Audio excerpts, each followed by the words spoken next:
cabildo virtual, ¿ya? Así que estamos ahí esperando que vayan llegando los demás. ¿Te parece, Gonzalo? Sí, sí, no hay problema.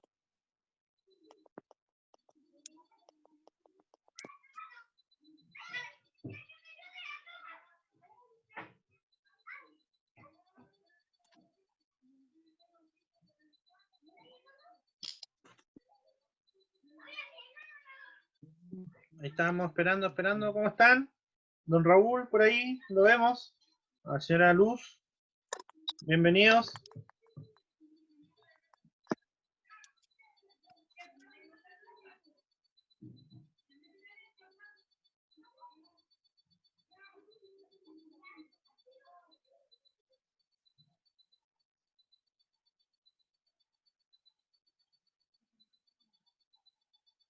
Hola, hola. Esperemos que se conecte Paula para dar el visto bueno. ¿Ya?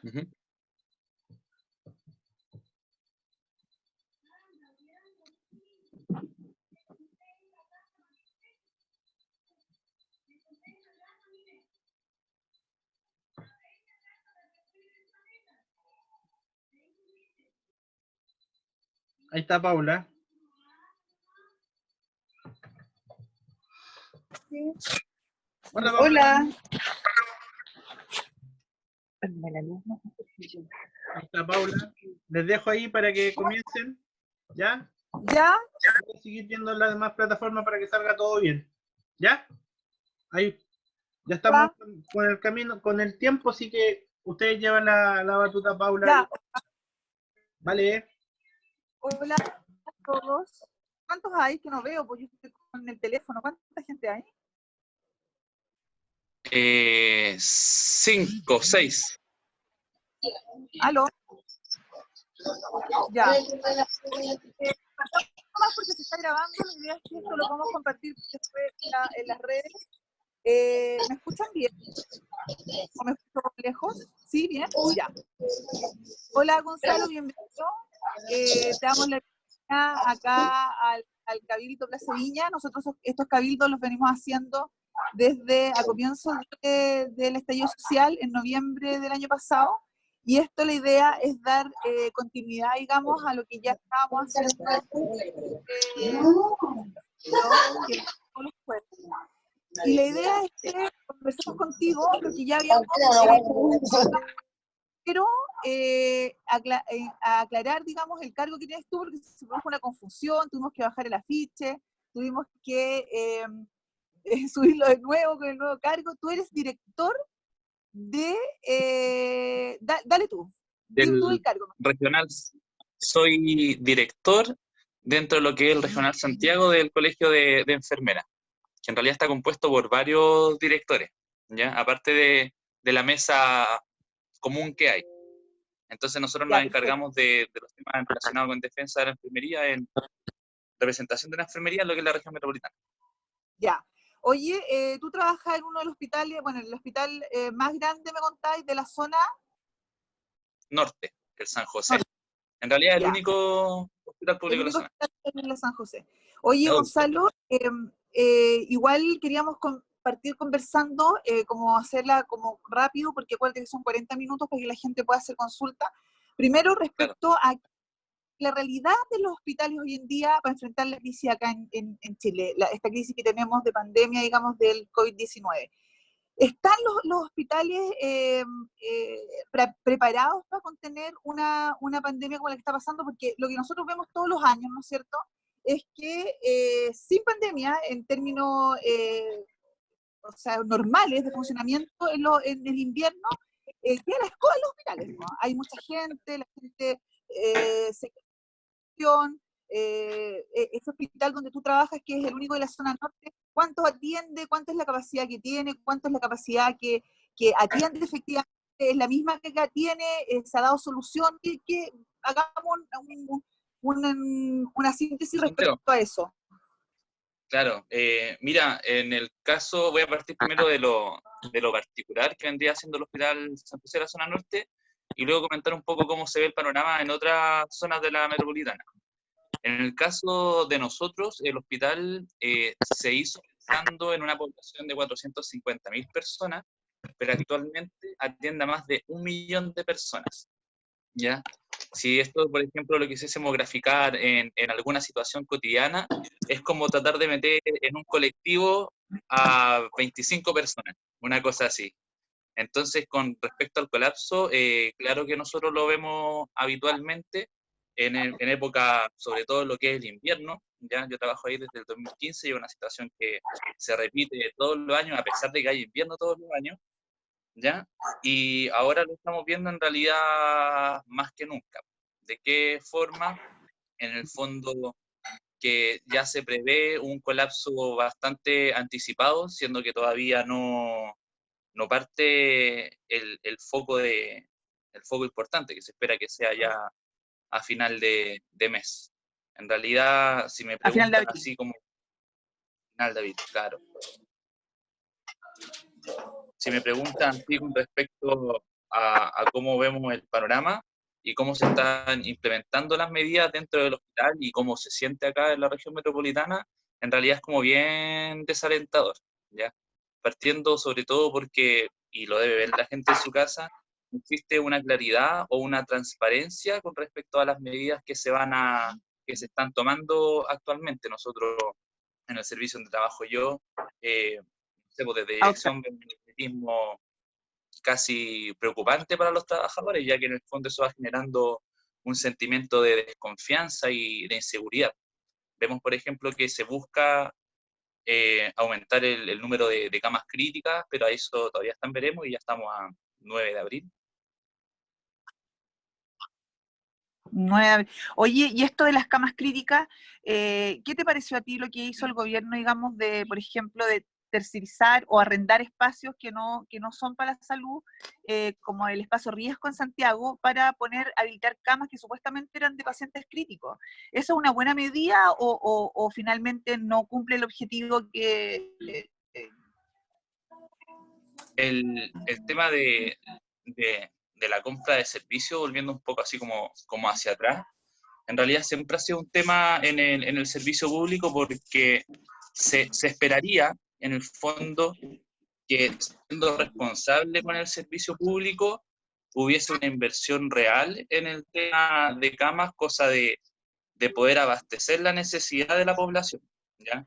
Pero nos vemos frente a un escenario en donde el sistema, antes de invertir en mejorar o en aumentar el número en el fondo de sus camas, ¿ya? Que es el ejemplo puntual que estamos hablando, opta por la compra de servicios en otro sistema, que en este caso vendría siendo el sistema privado. Entonces, ¿qué pasa? Que cuando el sistema de salud, en este caso, o el hospital donde trabajo yo, opta por comprar servicios externos en vez de invertir en el apoyo, eso es un dinero que sale del hospital, sale de lo que es lo público y que en realidad no retorna. Hasta el momento, no sé, pues nosotros Oye, podemos tener Gonzalo, un mes afuera. ¿Sí? Gonzalo, ¿y ese tú creís que finalmente es el problema de la salud en Chile? ¿Que los recursos que se deberían destinar para el sistema público finalmente terminan en manos de privados? Claro, porque en el fondo eso muestra igual una clara despreocupación que tiene el sistema por la gente. Porque, por ejemplo, ahora que necesitamos urgente las camas críticas, nos damos cuenta que no tenemos la suficiente, y como es un tema que en el fondo va a repercutir a nivel nacional, ni siquiera comprando servicio a externo va a dar abasto, porque ellos también van a estar usando sus camas. Entonces fue bonito en su momento, aseguraron la atención de esas personas, pero al no prever en el fondo la necesidad real, nos vamos a ver con un estancamiento que va a producir más temprano que tarde, que en algún momento haya que priorizar, lamentablemente, con quién se salva y quién no.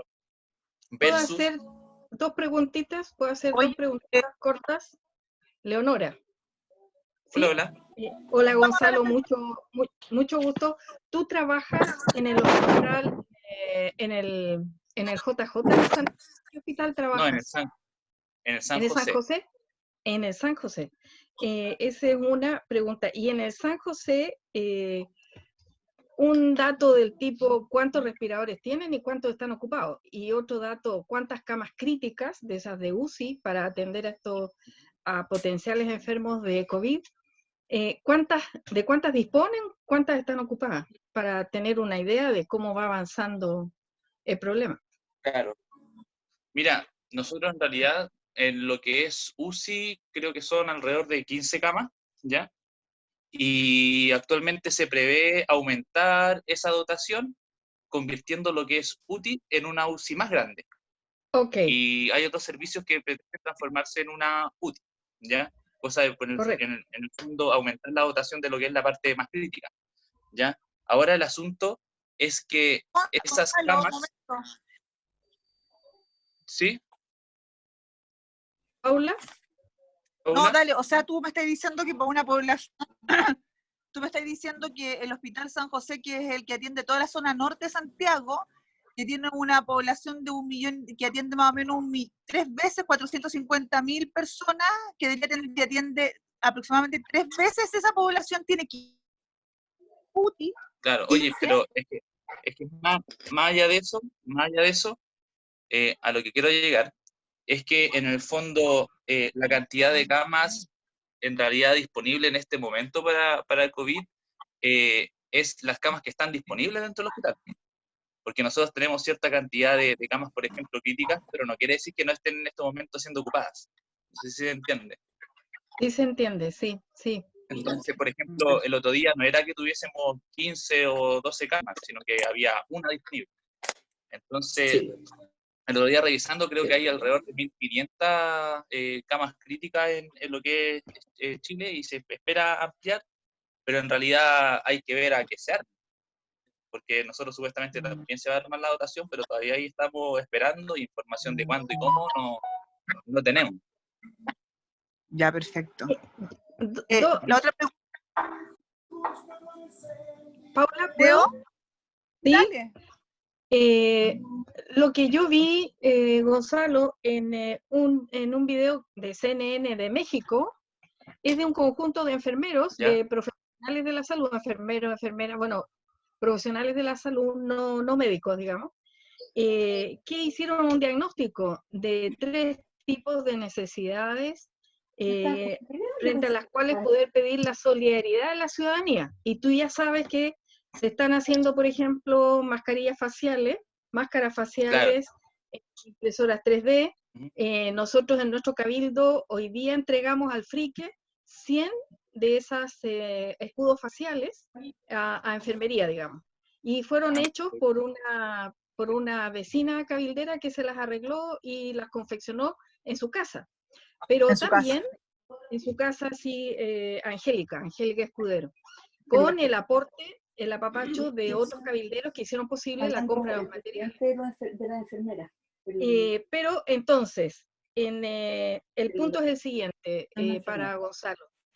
La posibilidad de levantar redes de apoyo práctico entre jóvenes profesionales que permitieran recibir a los pacientes antes de llegar a la UCI, o sea, optimizar los procedimientos previos en este tipo de cosas. Bueno, ese video yo se lo puedo reenviar a Paula te lo reenvía a ti, pero en ese video entonces ellos detectaron 3 tipos de piezas que ellos necesitaban para la UTI, para el hospital, para ampliar camas comunes o, en fin, ayudar en el servicio. Y entonces, en 130 lugares, gente estaban colaborando, unos con materiales, otros haciendo esos 3 elementos, haciéndolos en impresoras 3D. Entonces, esa metodología existe aquí en Chile y en Valparaíso. Creo, no sé cuántas se hicieron, una organización de profesionales 3D, en 3 dimensiones, digamos, que en conjunto, quizás tú conoces la iniciativa, en conjunto con el alcalde Char, entonces están proveyendo a hospitales y también a otros profesionales que tienen que estar en la calle. Bien, esas fueron mascarillas, pero lo que me interesó de México es que ellos hicieron un diagnóstico de 3 cosas que se podían hacer masivamente y para hacer llegar a los lugares de modo de aportar en el camino como previamente. No sé si tú ya estás en alguna de esas redes. Sí, mira, en estos momentos lo que por lo menos estamos haciendo nosotros como colegio de enfermeras, estamos trabajando con un diseñador industrial y vamos a mandar a hacer escudos faciales para poder repartir entre los profesionales de enfermería, en este caso, que es a quien nos toca representar de cierta forma a nosotros, y también estamos usando la tecnología 3D. Entonces, estábamos viendo, ya hicimos las primeras pruebas en el servicio donde trabajo yo, y está también analizándose siempre el modelo, cosa de pensar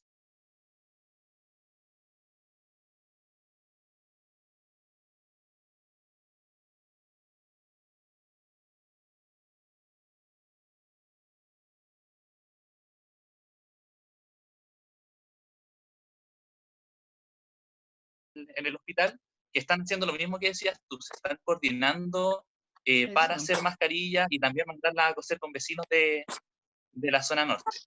Igual, por ejemplo, desde el punto de vista de lo que es la enfermería, quizás más allá de nosotros como colegio o como trabajador de base dentro del hospital, en el tema de la administración de recursos del hospital, ¿ya?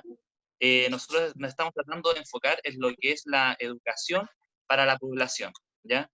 Perfecto, Principalmente ¿ya? en aquellas ¿Sí? personas que no van a poder hacer cuarentena. Por ejemplo, trabajadores de quizás la locomoción colectiva, trabajadores de supermercados, porque en el fondo ya hemos visto que no hay una intención, por ejemplo, del gobierno de hacer una cuarentena total. Ya lo más probable es que mucha gente va a seguir saliendo y nosotros queremos enfocarnos en que en el fondo la gente que esté afuera esté lo más educada posible, cosa que desde ahí poder, uno, ofrecerle seguridad a estos trabajadores y dos, también aportar un poco en la disminución de la transmisión del virus, ¿ya? Porque, por ejemplo, nos vemos que ya hay cierta conciencia, por ejemplo, de lo que es usar, la gente ya está usando mascarillas, se está lavando las manos, está limpiando bien la superficie. Oye, Gonzalo, quiero preguntarte cómo entonces tú ves también lo que está súper preocupante. ¿Aló? Se cayó Gonzalo. Me caí, recién volví. Sí, pero en el fondo va enfocado en eso, en que las medidas que se tomen sean las adecuadas, porque hay mucha gente que, por ejemplo, usa los implementos, pero no de la forma adecuada, entonces al final es como lo mismo. Y ahora sí. Gonzalo, bueno, y lo otro que tiene harto bien preocupado tanto a la comunidad internacional como también a nosotros, acá en Chile, es que si se están tomando las medidas el gobierno adecuadas para proteger a los funcionarios de salud, porque eso es otra bomba como de tiempo que siento yo, que es lo que está pasando también en los países que van más adelante con este virus, con esta crisis, y es que el Estado en el fondo se siente que no ha tomado las medidas correspondientes, no le ha dado la protección en algo tan esencial como los implementos a los que están cuidando a ustedes, digamos. ¿Cómo ha sido eso? ¿Qué pasa con las mascarillas? ¿Es cierto que hay un déficit de mascarilla para los funcionarios de salud? ¿Es cierto que el Estado, digamos, hay hospitales donde no se han invertido los recursos suficientes extra para proteger a los funcionarios de la salud? ¿O está todo bien, digamos? Mira, en realidad se pueden identificar varias falencias, ¿ya? Y ahí cada quien en realidad va a tener que hacer a nivel local su análisis propio. En el caso de nosotros, actualmente se cuenta con stock de, por ejemplo, mascarillas, ya en este caso, no sé, por la N95, que es la recomendable para la atención de pacientes positivos, ¿ya? Pero en el fondo se estima de que tarde o temprano esas mascarillas se van a acabar, ¿ya? Entonces lo que se está haciendo ahora es un ahorro, pero un ahorro que igual en este caso a nosotros nos genera cierta desconfianza, porque si bien en estos momentos no son todos los servicios que están trabajando con pacientes COVID positivos, en el fondo es una cosa de tiempo, ¿no? De tiempo. Entonces, claro, por ejemplo, esta racionalización que se hace de los recursos, pero la poca información que te entrega, por ejemplo, tu hospital, como empleador de cierta forma, va generando una desconfianza que se siente en el hospital. Por ejemplo, ya hay mucha gente que desde entonces simplemente no va a permitir trabajar en las condiciones inadecuadas. Yo trabajo en un servicio que trabajamos con personas mayores y profesionales de vida. Entonces, por ejemplo, en el caso de nosotros, no estamos contabilizados como un servicio que en estos momentos tenga un COVID positivo, ¿ya?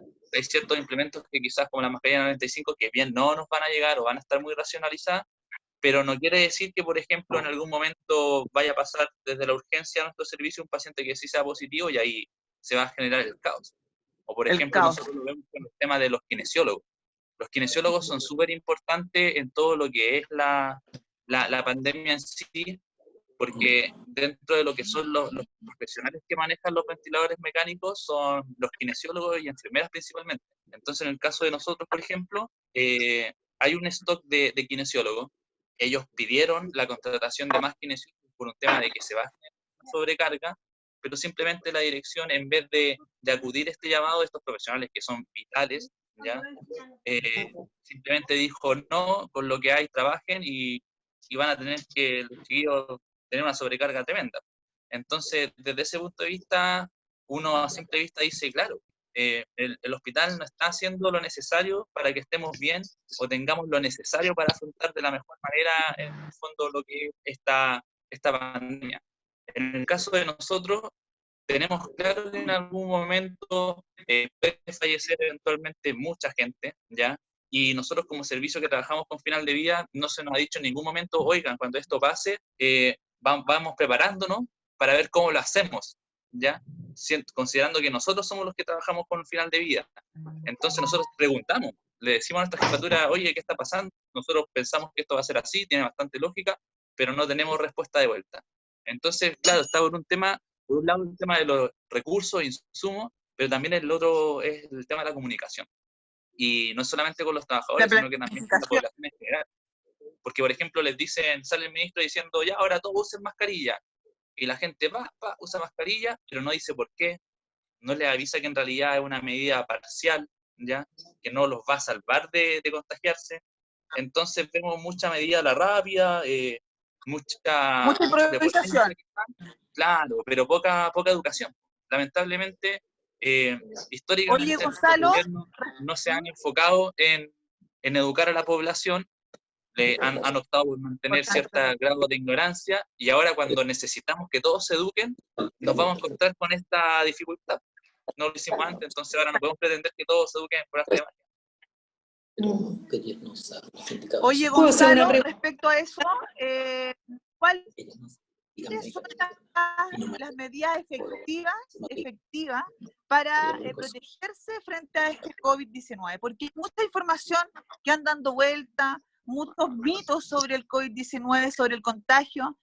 ¿Tú podrías decirnos en términos claros cuál es la más efectiva y la más eficaz dentro de todo lo que se habla? Mira, la OMS recomienda principalmente 3, ¿ya? Que es el lavado de manos, ¿ya? Siempre la gente tiene que meterse en la cabeza que el lavado de manos es lo principal, ¿ya? Las veces que sea necesario. Siempre que esté a disposición, en el fondo, la posibilidad de tener un lavamanos, jabón, lavado de manos, ¿ya? Incluso por sobre el alcohol gel, que en realidad debería solamente dejarse para aquellos momentos en donde no se disponga un lavamanos, ¿ya? El otro es el distanciamiento social, que en el fondo tiene una lógica bastante sencilla. Las partículas en el fondo, cuando se expelen, ya sea al toser, estornudar o conversar, por el peso que tienen, solo alcanzan a viajar aproximadamente casi 1 metro de distancia. Entonces, lo que se espera con esta distancia es que, por ejemplo, si yo tengo el virus y hablo, toso, estornudo, no le llegue a la otra persona. Ese es el principio, muy, muy básico. A veces cuesta, pero de a poco la gracia es irlo interiorizando, ya se hacen las filas, por ejemplo. Y el otro que recomiendan es el tema de taparse la boca al toser, estornudar, ya sea con el antebrazo o bien con la parte interna. Esas son como las 3 fuertes, que supuestamente con esa ya debería haber, si uno lo aplica bien, debería evitar el contagio en gran medida. Ahora hay otras que se han ido implementando. Por ejemplo, el uso de mascarillas, que se anunció hace poco, un uso generalizado, que si bien ayuda un poco a disminuir el contagio, no son 100% efectivas. Es una medida solamente parcial, ¿ya? Y va a depender de muchos factores. Por ejemplo, el tipo de mascarilla que voy a estar utilizando, ¿ya? Porque, por ejemplo, hay mascarillas, no sé, las mascarillas quirúrgicas que son las simples, están las que son con filtro. Dentro de esas hay distintos tipos de filtro, ¿ya? Tienen que pensar que en el fondo estos microorganismos son tan pequeños, ¿ya? Que, por ejemplo, si yo uso una mascarilla de género o una bandana, como decían por ahí, lo más probable es que sea muy poco lo que te proteja. Algo va a ser. Y eso, en el fondo, es a lo que se apunta. Pero no confiarse.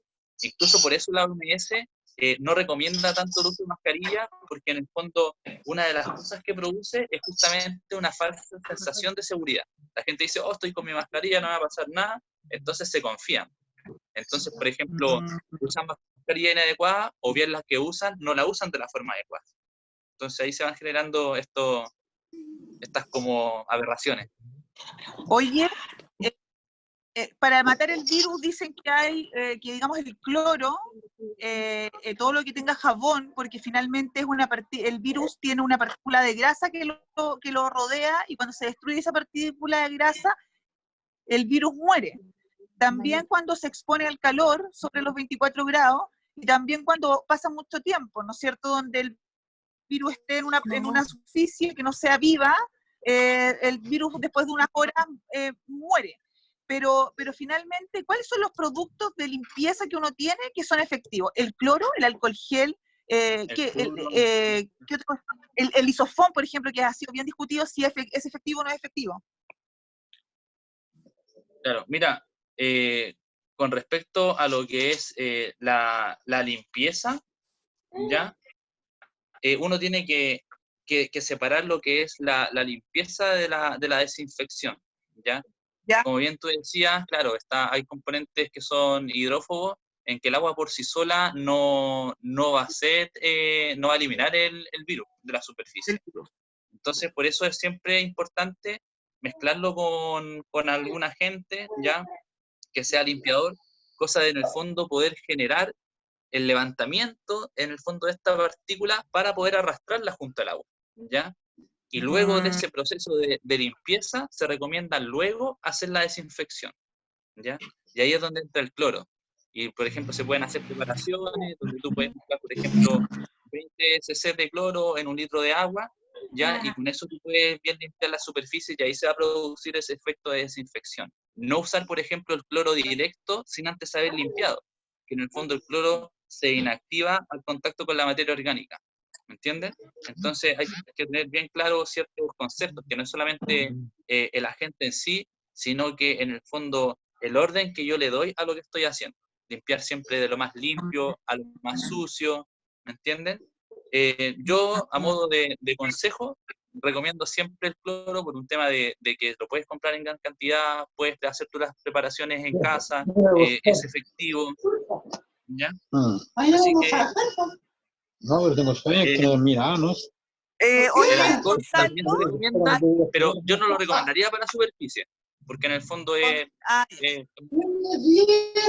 Gonzalo, aquí, Gonzalo, ¿me escucháis? ¿Sí? ¿Me escucháis? Ya, Sí, mira, escucho. El resto que desactive el micrófono, por favor. Roberto, ya Gonzalo, ¿me escucháis? Mira, dice, por las redes nos están preguntando si tiene en el colegio de enfermeros videos o cápsulas informativas. Es una pregunta. ¿Cuáles son las redes sociales para que los sigan? ¿Y cómo se coordina esta pandemia con la organización de TENS o la de los médicos? Ya. Mira, con respecto a lo que es las cápsulas, no hemos hecho, pero estamos analizando la posibilidad de hacerlo, porque en el fondo es un recurso que podría ser constante, ¿ya? Y en realidad para también poder entregar una información que venga, en este caso, desde los mismos enfermeros. Con respecto a la coordinación que se tiene con otros colegios, actualmente se está en coordinación con el colegio a nivel regional, de matrona y el colegio médico, ya ahí parte del directorio mantiene más contacto con esos directorios, y con respecto a si estamos o no organizados, que sea coordinados con las organizaciones de TENS, por lo menos en nuestro caso, no. Pero más que nada por un tema de que no se ha generado el espacio, pero no quiere decir que no se pueda generar. Ya. Gonzalo, cuéntame una cosa, veamos si alguien tiene preguntas prácticas, alguna duda que les haya quedado, alguna duda que Me tengan gustaría hacer una respecto pregunta. Dale, dale. Ya, se habló de unos medicamentos específicos, ¿cuáles eran los nombres? ¿Te acuerdas tú? Y que se estarían probando y que estarían dando buenos resultados, incluso en el mundo se estaban probando. Y me gustaría saber si hay alguna experiencia en Chile o en Santiago específicamente donde tú estás con el uso de estos medicamentos. Creo que eran 2. Claro. Mira, sé que se están usando medicamentos, pero en realidad no me atrevería a meterme en eso, ya que no es en el área de expertise de nosotros como enfermería. Todo lo que es medicamentos la ve la parte médica, ¿me entiendes? Entonces quizás sería bueno que nos enfoquemos más en los temas de cuidado, cosa que en el fondo sería incluso mucho más práctico en estos momentos. Más que nada por un tema de disciplinas. Sí. Y otra Más que nada pregunta por que ser tenía responsable. era perdón, se habla mucho de cifras oscuras en esto de los resultados que se dan diariamente. ¿Qué opinas tú como enfermero que estás ahí en un hospital viendo la gente que llega a las emergencias, a los hospitales, a las clínicas? Ustedes conversan entre ustedes. ¿Cuál es tu parecer al respecto? ¿Piensas tú que hay más contagiados de los que se habla oficialmente? De la cifra negra, la cifra negra claro. Miren, que el gobierno la verdad, finalmente esconde esa cifra. no me sorprendería.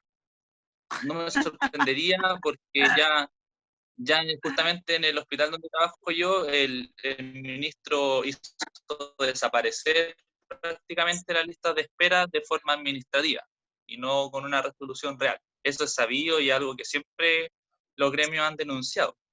Ahora, lamentablemente, sin el examen, ya que tenga la persona que efectivamente diga que sí es positivo, yo no podría decir como sí, falleció alguien y no lo notificaron, ¿ya?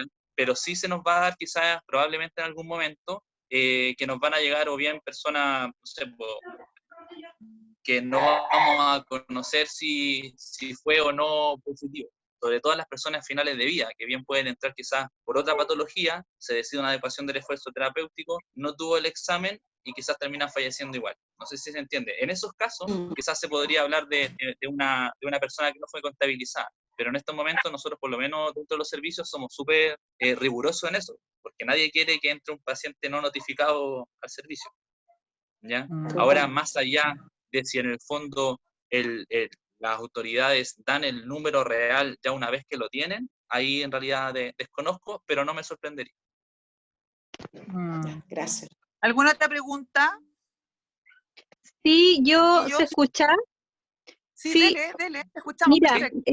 yo tengo hijos en el colegio y todavía no está claro si es que efectivamente van a volver a clases, como estaba diciendo el ministro, el 27 de abril, ¿ya?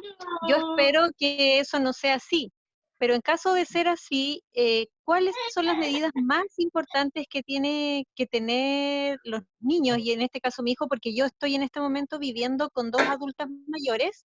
Una tiene marcapaso, es inválida, tienen un montón de patologías, entonces aquí estamos en una cuarentena voluntaria súper estricta por lo mismo, porque es un riesgo muy grande.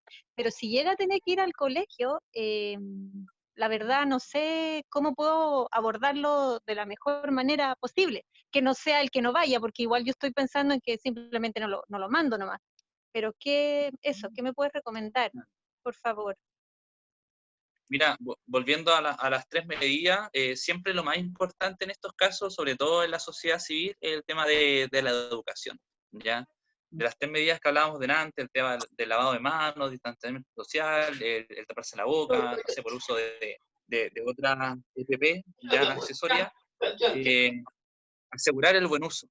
De todas formas, yo también soy una persona que no está de acuerdo con el ingreso a clase, sobre todo porque no sabemos en qué vamos a estar en esa fecha.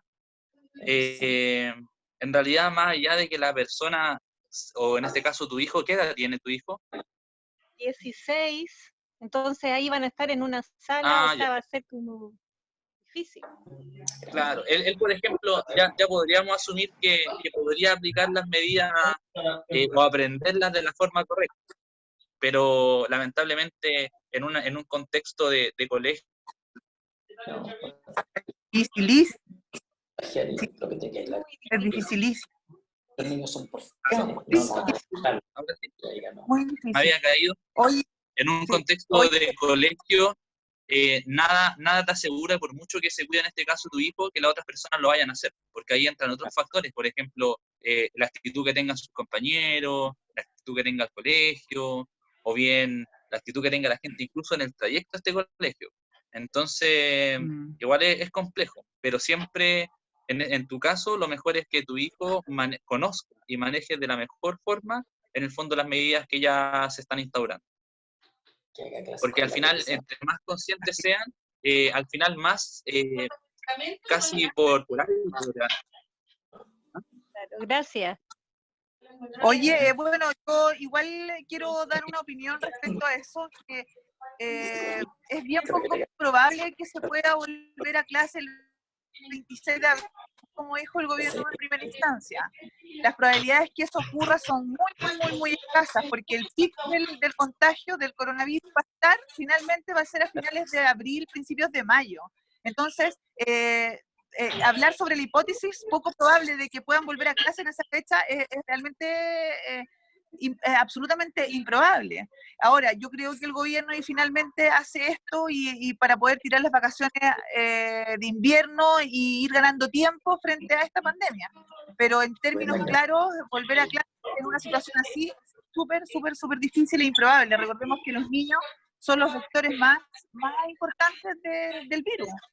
Los niños, si bien no presentan síntomas que sean muy extremos, sí son de rápido contagio, o sea, transmiten súper rápido el virus. Entonces, eso no se condice, digamos, con lo que está pasando hoy en día. Sí. ¿Alguna otra No, lo otro es pregunta? que el riesgo que se genera, porque podría convertirse en un vector súper determinante para el resto de su familia. Porque en este caso, suponiendo que en el peor de los casos él se enfermase, lo más probable es que se pueda recuperar. Pero no así una persona mayor que, por ejemplo, tenga ventilación mecánica y lo más probable es que no tenga tantas probabilidades. La misma señora que acaba de consultar, la que consultó que vive con 2 personas en situación de cama, que están postradas en cama, que tienen un bypass, son personas de alto riesgo. Entonces, ese es el problema finalmente con la vuelta escolar, contagios y demás. Oye, ¿alguna otra pregunta? Hola Paula, ¿te puedo hacerte una pregunta? Yo quiero hacer una pregunta. Claro, Mira, resulta que donde trabajo yo, habemos 200 personas. Trabajo en la construcción, habemos 200 personas. Y mira, lo que pasa es que yo lo que no sé cómo son los síntomas, porque yo no le tengo fe a esa pistolita que ponen en la frente. Porque mira, en total a todos les sale 36, 35 de temperatura. ¿Será efectivo ese termómetro o no? Para ver los síntomas. Ese termómetro, el digital que están usando, ¿aló? El termómetro que ponen en la frente, ¿será efectivo? El láser. Es bueno, pero cuando se sabe usar.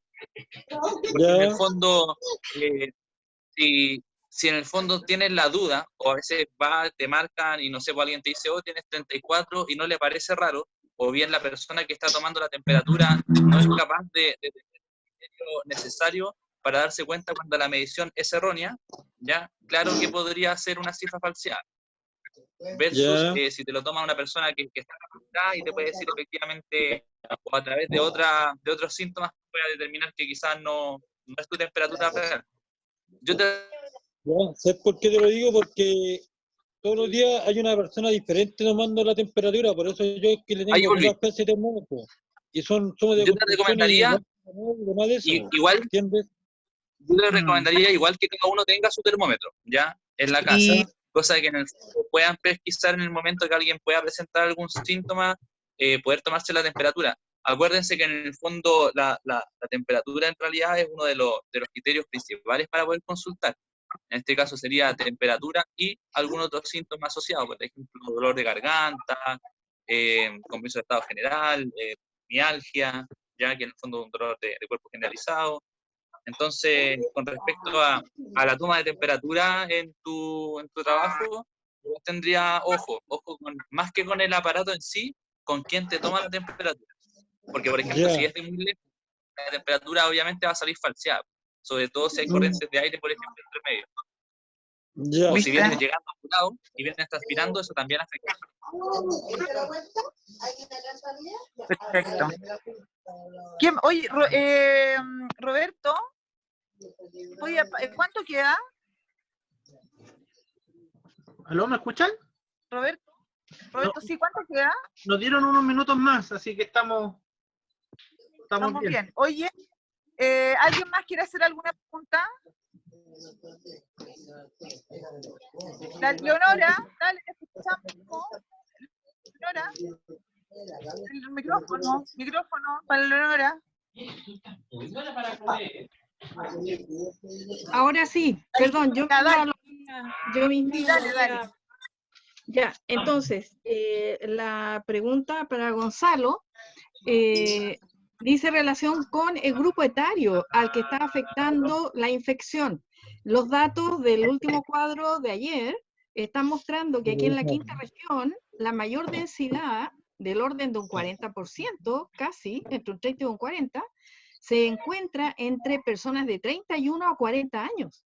Es decir, la imagen de que esto le da a los viejitos no está siendo así, y por su parte, esa gente es la que está yendo a trabajar. Claro. Y si la mayor densidad está en ese grupo etario, esto estaría siendo algo gravísimo.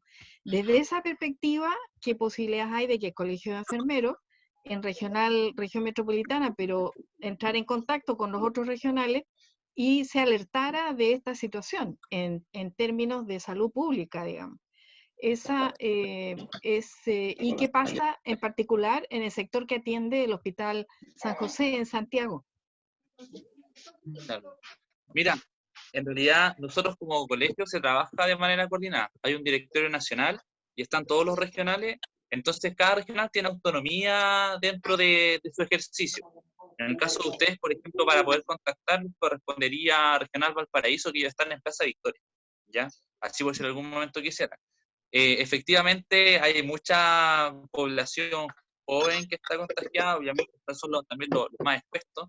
Personas mayores en estos momentos tienden a ser más responsables con respecto a las medidas, o bien por el mismo estigma social y miedo que se les ha generado. Hay varios que están cumpliendo a cabalidad las medidas de cuarentena voluntarias, ¿ya? Ahora, más allá del número, ¿ya? Y en realidad, que bueno que haya un producto mayor, es el hecho de quién es más vulnerable al momento de enfermarse.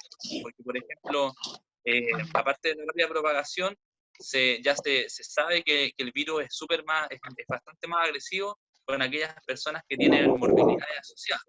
Y en el fondo hay cierta relación entre las personas mayores y la cantidad de morbilidad que existe en ellos. Entonces, una persona mayor que ya tenga su deterioro funcional generativo propio, más el resto de enfermedades que pueden estar asociadas, lo hace bastante más peligroso. Más mortífero. Ahora, sin embargo, Gonzalo, las personas de 31 a 40 son los vectores que más se mueven en la ciudad. Entonces, mirado desde la propagación, es muy negativa la situación, por lo menos aquí en la quinta región, según esos datos. Y aparte que hay muchas personas también que son asintomáticos y están también contagiando. Entonces eso hace mucho más difícil. Por eso en el fondo las medidas que tomen estas personas son tan importantes. Y que se tomen bien. ¿Alguna otra consulta, chiquillo? ¿Aló? Bueno, Gonzalo, yendo ya a un resumen, digamos, primero entender de que, según tú lo que nos dijiste, aquí estamos observando, digamos, lo que ha significado que el Estado durante décadas no haya invertido correctamente los recursos y los recursos que tiene que invertir en el sistema público de salud. Que finalmente hoy en día con una pandemia estamos muy mal pie para enfrentarla producto de esto. Imagínense si los países que sí han invertido en salud hoy día están con una crisis en el sistema de salud producto de esta pandemia, imagínense nosotros que no hemos invertido los recursos como corresponden, eso primero. Segundo, que el Estado claramente hoy en día está al debe y no tomaba precauciones y no tenía una actitud, digamos, que sea preventiva y además de ser preventiva, sea la correcta respecto a enfrentar esta pandemia.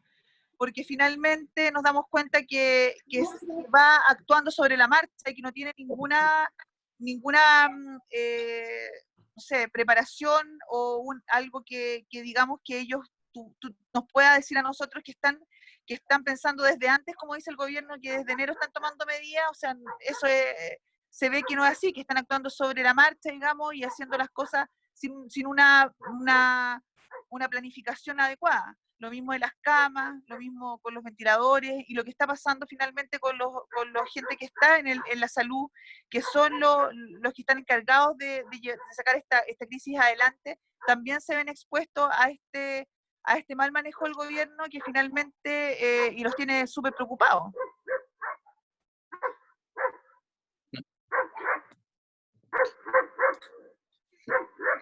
Dale. Paula, igual yo les dejo la invitación al contacto con nosotros si quieren, ¿ya? Si bien es poco conocido quizá el Colegio de Enfermeras como asociación, estamos presentes, ¿ya? Entonces la información que nosotros vayamos generando, ya sea a través de las redes, que creo que antes preguntaron, nosotros estamos en Instagram y ahora vamos a habilitar una página que está disponible. Esa consulta que tengan, obviamente nos pueden preguntar, o bien pueden preguntar en el Regional Valparaíso, que es un regional súper activo, ¿ya? Y sobre todo recalcar esto, el tema de la educación, ¿ya? Más allá de quizás las medidas que pueda tomar el gobierno en este momento, o lo que esté pasando en los hospitales, que un poco sale de nuestra posibilidad de acción, el hecho de que nosotros seamos capaces de estar bien educados y las medidas que son relacionadas con la población las llevemos de la mejor forma posible, ¿ya? Cuesta, pero si en el fondo nos enfocamos en eso, nos educamos bien, son hábitos que van a quedar para siempre. Entonces no es solamente que nos vaya a servir ahora en contexto de pandemia, sino que en cualquier otra enfermedad que tenga el mismo tipo de transmisión. Oye, finalmente los principales responsables de que no nos enfermemos somos nosotros mismos, que tomemos las medidas adecuadas, que seamos responsables, que no nos pongamos, y finalmente el distanciamiento social es la medida más efectiva frente a esta pandemia, el distanciamiento social. Y lo otro, la última pregunta que nos hacen es que ¿qué podemos nosotros hacer como cabildanos, como organizaciones de cabildo para apoyar a ustedes, al Colegio de Enfermeros, ya los que están en el área de la salud, digamos, y que están afrontando esta crisis? ¿Cuál es el aporte que nosotros podemos hacer? ¿Qué crees tú que podemos nosotros, las organizaciones civiles que estamos en esto, ayudar a ustedes? Trabajar en conjunto, contactarlo en este caso, y empezar a ver de qué forma como comunidad podemos ayudarnos nosotros mismos. Por ejemplo, nosotros ahora estamos viendo el tema de la educación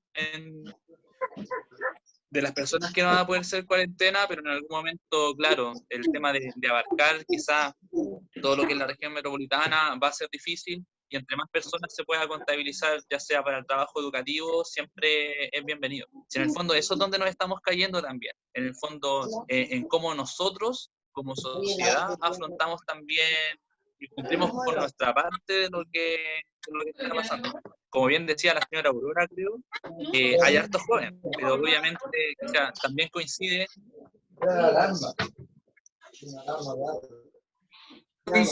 ¿Cómo se quedó pegado Gonzalo? Oh, se nos cayó. Ahí está, por ahí está de nuevo. Ahí, dale. Coincide que justamente los jóvenes son un grupo que es bastante irresponsable, a pesar de que tiene la herramienta, ya sea por, no sé, por internet o jóvenes Claro. que tienen acceso a Informática. información, lamentablemente no siempre lo siguen porque se subdimensiona lo que está pasando. Oye, eso es importante, finalmente que tengamos la conciencia de que esta cuestión es súper grave, que nos va a afectar a todos, que es una pandemia, que estamos muy expuestos y que esto puede significar que mucha gente muera si la gente no toma conciencia, no se pone serio. Ahora vemos como esta Semana Santa han tenido que las autoridades devolver a mucha gente que viene insistentemente a la zona central a tomarse vacaciones, y aquí no estamos en vacaciones.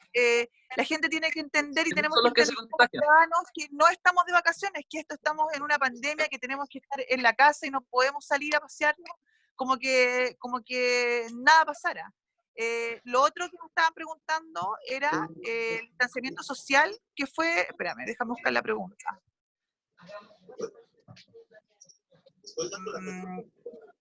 Hoy no la encuentro la pregunta. ¿Me la puede mandar de nuevo? Lo del distanciamiento social.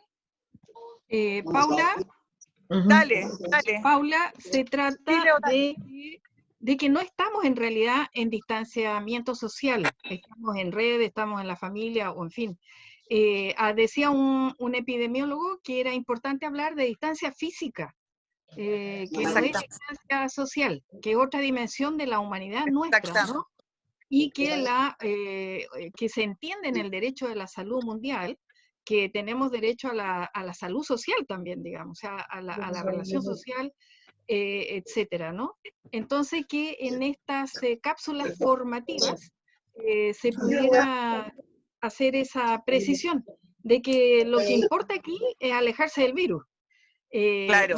Y ahí también se decía, por ejemplo, si va tomando distancia de 1 metro o 2 metros, personas que van caminando en fila, eso no ayuda en nada, porque si tose, queda en línea todavía, bueno, y hay más afinamientos ahí, porque dice si usted va en bicicleta, si usted va, es decir, cuando el foco es que es la distancia física, entonces tú aprendes que tienes que tomar también otros recaudos. Ese tipo de cosas yo creo que sería súper benéfico que vinieran en las cápsulas del Colegio de Enfermeros y Enfermeras. Sí. Muy buen aporte, ¿eh? Sí, buen aporte. Claro. Lo vamos a considerar y tiene toda la razón. Oye, Gonzalo, bueno, nosotros te dejamos abierto este espacio. Nosotros vamos a subir a las redes este video, que fue muy interesante, informativo. También la crítica política y social que le hacemos, digamos, al sistema de salud en Chile. Y dejarte invitado para cuando hagan esas cápsulas, obviamente nos las hagan llegar y nosotros podemos discutirla entre nuestra gente. Y dejarte invitado para más adelante, porque esto va para rato, vamos a estar en la época crítica y esperamos tenerte nuevamente a principios de mayo o finales de este mismo mes, para que nos pueda acompañar de nuevo y ponernos al día en lo que está pasando frente en los hospitales principalmente, que esa es lo que es la realidad final, cómo se enfrenta esta crisis se ve en los hospitales. ¿Y qué está pasando en los hospitales? ¿Qué pasaría si alguien se enferma gravemente? Va a llegar un momento en que tengamos que discriminar o se tengan que ustedes discriminar a quién se salva y quién se deja morir. Y eso es justamente lo que hay que evitar a toda costa. ¿Paula? Conmigo para lo que sea. ¿Ya? ¿Paula? Dale. Oye, tal vez también sería bueno sí. que Roberto se llama el joven enfermero. ¿Gonzalo? Gonzalo. Sí. Que se pudiera incluir en alguna cápsula, por ejemplo, los cuidados, que en caso de que uno en la casa tuviera un enfermo o uno mismo se enfermara, ¿cuáles serían como la rutina, los cuidados de aislamiento? Que hay que tener en la casa, digamos, porque, por ejemplo, separar la loza, la ropa, dejarlo en un lugar, tener el ambiente, no sé, de alguna manera ventilado, usar purificadores del aire, no sé. A lo mejor algunos tips así como básicos, porque cuando si es que, ojalá que no llegue, pero si llega uno nos va a llegar así, como en un minuto a otro, y a lo mejor tener desde antes algo como planeado, que nos pilla así de momento. Aurora, muy buena acotación. Gonzalo, ¿puedes tú darnos tips, digamos, de aislamiento en ¿Alguien se enfermó? Hay una presentación del Colegio de Enfermeras, que no está en ¿cómo se llama? En cápsula, pero sí está como presentación PowerPoint. Y también hay una que es del MinSal. ¿Ya? Que esa ya lo están trabajando. Nosotros igual, obviamente, si para hacer cápsulas vamos a redundar quizás en ciertos temas, pero claro que se puede hacer. Oye, ¿y nos podéis decir ahora, en el caso de que alguien sea positivo del COVID dentro de una casa, por ejemplo? ¿Cuál es el aislamiento que tiene que tener esa persona? El aislamiento sería en este caso de contacto, ¿ya? Obviamente la persona dentro de la misma casa tendría que quedar aislada, ¿ya? Se recomienda, por ejemplo, medidas como que no use los mismos utensilios de cocina, tenedor, vaso, que el resto de personas. Por ejemplo, el lavado de las superficies se haga de manera frecuente, ¿ya? Siempre procurando los principios que habíamos hablado delante, el tema de primero generar una limpieza, luego la desinfección, ¿ya? El mismo tema de ojalá, que igual es difícil, el tema de no compartir el baño, pero bien si se comparte, considerar la desinfección del baño cada vez que la persona afectada lo utilice. Como bien decía Aurora, el tema de la ventilación siempre es bastante importante ya desde hace como 200 años ya, 100 y tantos años. Entonces eso siempre como medida va a estar recomendada. Obviamente, siempre buscando a la persona y ojalá que siempre el lavado de manos, el distanciamiento, y en caso de que hayan, por ejemplo, personas mayores, extremar las medidas, ¿ya? Porque en el fondo son las personas que son los grupos de mayor riesgo. De mayor riesgo, claro, claro. Oye, igual va a depender de los síntomas que tenga la persona. Sí, sí. Ahora sí, y de la edad síntomas, lo que están diciendo es también precisar si, porque dice la autoridad es que si uno tiene síntomas, se aísle. De inmediato, si uno presenta síntomas, se aísle. Y solo concurrir a un centro de asistencia si es que tiene problemas respiratorios graves, porque recordemos que eso es lo que ataca el COVID, en los pulmones, y finalmente la gente que muere porque los pulmones colapsan, por eso que es necesario que se conecte a un ventilador mecánico, pero que no se acerque uno a un centro de salud si es que no tiene los síntomas claros de COVID, porque finalmente los centros de salud son de alto riesgo para contagiarse de COVID o de, por ejemplo, influenza. Claro. Por ejemplo, en el caso de una persona que no haya tenido contacto con una persona COVID positivo y bien presente fiebre, podría hablarse de que es sospecha, pero no necesariamente tampoco le van a tomar el examen solamente por consultar. Entonces se recomienda que en lo posible, si la persona obviamente puede, haga una cuarentena voluntaria y espere a ver cómo progresa, porque puede ser incluso hasta un resfriado común o una gripe. Perfecto, perfecto. Oye, Gonzalo, ya pues estamos finalizando. Te queremos dar las gracias por conectarte por este cabildo virtual. Te dejamos invitado para una próxima oportunidad, ya cuando vayamos más, pasen la semana, que estamos en la etapa crítica. Vamos a seguir respondiendo preguntas. Los que tengan preguntas los pueden hacer a través de las redes y el Gonzalo se va a encargar de, yo se las voy a hacer llegar a Gonzalo para que Gonzalo las pueda contestar si quedó alguna duda, digamos, que se fue o que se fue. Así que un abrazo grande, Gonzalo, gracias claro. por el apañe. Paula. Y, dale. Si quieren, igual podemos, si ustedes están conectados, podemos buscar la forma de que yo le haga llegar toda la información que nos va llegando a través de las redes oficiales también. Pues.